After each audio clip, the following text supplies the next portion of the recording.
Welcome r/EntitledParents. Do I have to wear a special dress for my wedding? M says yes. First, some historical context. My family calls itself a Catholic, but we have never been that abiding to the church canon or protocol since I remember. My grandmother is a lady who was born in 1930 and had the good luck of having an awesome father who surrounded her with all kind of books, so the critic thinking has been in my family for 4 generations now. This happened back in Indiana, 2002. My older brother, 26 at the time, and his girlfriend, 24 at the time, had decided to get married because of legal commodities. They both were in the first stages in their respective jobs. My brother is an engineer and was working on making a name for himself in his field. My Sil is a dentist who had recently begun to work in the public health system, so her work hours were crazy. She was called if there was an emergency, even if outside her shifts. As you can imagine, she didn't count with a lot of time to plan anything, and their common budget was not what a wedding budget you will expect. They were adamant on paying for their wedding, saying it was their decision and their responsibility to take. So, they settled by a family meeting in my godfather's backyard. Simple food and family. No religious ceremony. Pretty simple, right? So in their own words, they could just stand there and be done with it.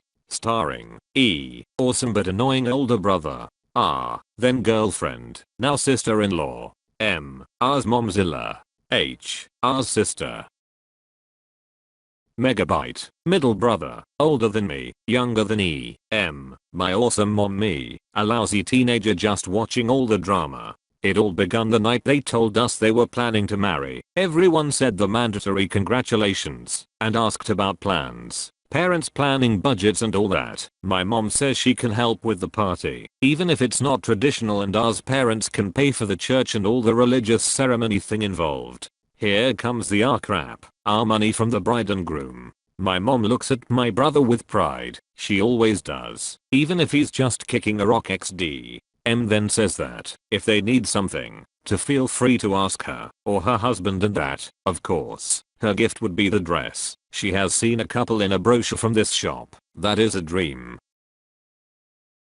Do I have to wear a special dress? M looks at her as if she has just spew her undeniable love towards Cthulhu. M, of course, you do. It's your wedding. E, I feel like we should clarify this. There's not gonna be a religious ceremony or a big event. We are getting married because it's convenient for us. Me, *HAPPILY eating spaghetti BOLOGNESE*.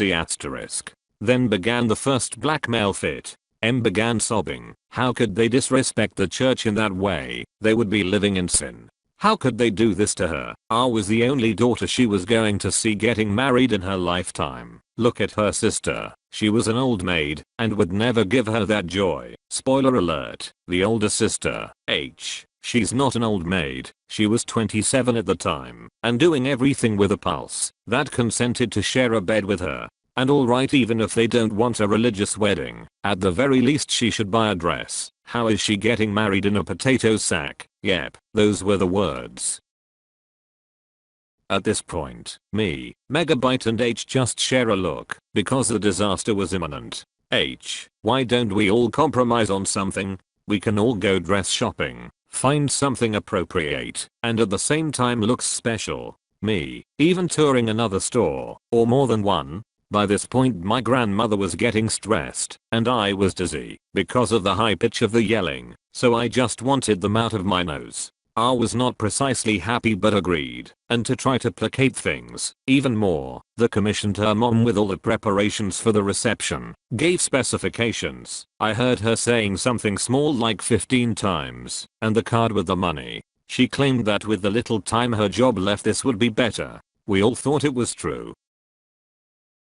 The day of the shopping, I was dragged with them along with my moms. I have never been fond of shopping trips. I find them boring, and my medical condition is not precisely ideal for them, but I complied. I saw R getting stuffed in God knows how many dresses. M was in heaven, saying one and the other were prettier than the last one. But at the end of the day this was a civil wedding, so I choose one that was not a wedding dress. It was white, but just above the knee, with long sleeves. The fabric was the sparkle of the entire thing, not a single shine, rainstone, or something remotely wedding-esque. Blackout cut 2.3 weeks before the wedding. I was in the patio arranging things to get my dog home. She has just been born when I see her rushing in with a giant box in tow. R is little, shorter than me, and I'm 1.56 Mount Giant. She looked pretty upset and my brother wasn't home, so I rushed behind her to see if she was okay.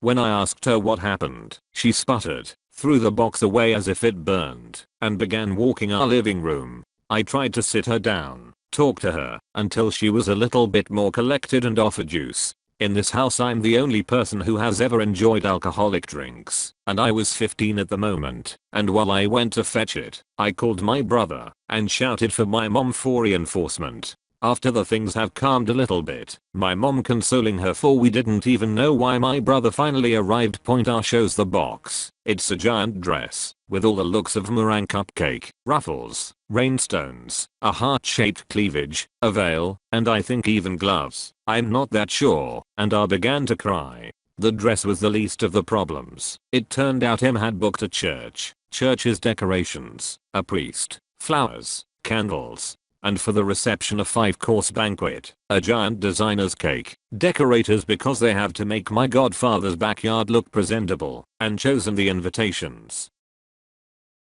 All of this paying with the card they gave her, which was perhaps around 10% or something of the like of the total price for all the nonsense. They got everything returned, have a couple of problems with some people who do not accept cancellations, but the bank took care of it. The story has a happy ending though.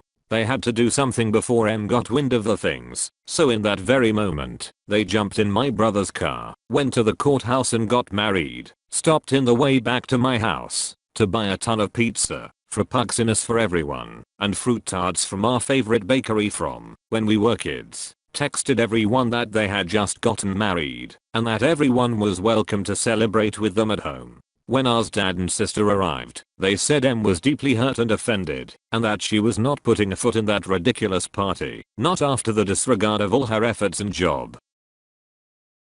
It was better for everybody. Today they are still married, have a teenage kid who is both joy and work, but who we all love deeply. Em is still there, sometimes making a fuss, but my brother has gotten very good at handling her. TL. Dr. M spends more than planned wedding budget. It all got returned, and the couple marries in a courthouse and celebrates with junk food. Eater. Holy shite guys, this got up quickly. Thanks for the gold and silver and the grandma pointers. You guys rock.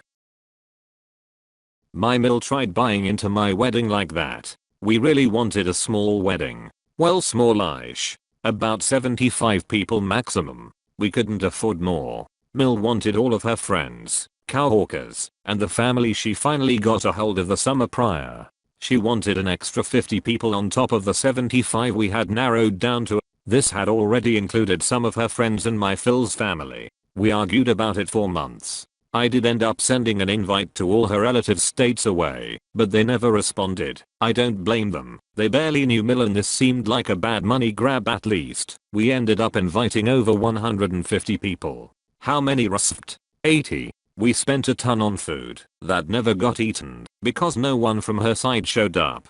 She also tried to change my decor. I bought a lovely canvas to be signed by guests so we could display in our house on the future instead of a guest book that would be hidden away after the wedding. She bought a guest book that 2 people signed. She bought a ton of decor for our sweetheart table that almost covered us. She then noticed hubby's grandma, who was a retired florist and kindly made our flowers as her wedding present. We did super simple cheap mums and baby's breath for flowers, gave us a beautiful bouquet with red roses as an extra gift on our gift table. The venue had color changing lights to match decor. Our colors were gray and blue accents. Rustic simple style. Mill went to the venue lady and had all the blue lights changed to red behind our backs to match the one bouquet. It was a little insulting because we chose blue to represent a fandom we love in a way that was special to us, but that guests wouldn't understand. She knew this and did it anyway. And during pictures, she didn't smile even once. I know she doesn't do a toothy smile, but I expected her signature smirk. Not once. She looks pissed in all my photos. She says she wasn't feeling good that day. Like, you still should smile. WTF. Even my Phil, who was estranged from his son for years and had just made up with, made a point to make hubby smile and laugh in the photos. And there's Mel, with the worst RBF I have ever seen to this day. When the wedding ended, she commandeered all my decor and handed them out to guests, not leaving one for my own parents. It was like a free-for-all, and of course her guests got first dibs. It was awful, but it was still my best day of marrying my hubby. My husband and I got married at the town hall, straight in and out, no fuss. We had wanted it to be just us and witnesses, but my mother kicked up a stink about not being there, so we said parents and grandparents only. In the event, Mum and I had a final falling out that made me go NC and my grandmother refused to come. Fair. My granddad passed away just before the wedding, so it was just hubby's mum, dad and stepfather there, and our kids, of course. For us it was about getting married, not a lot of pomp and ceremony.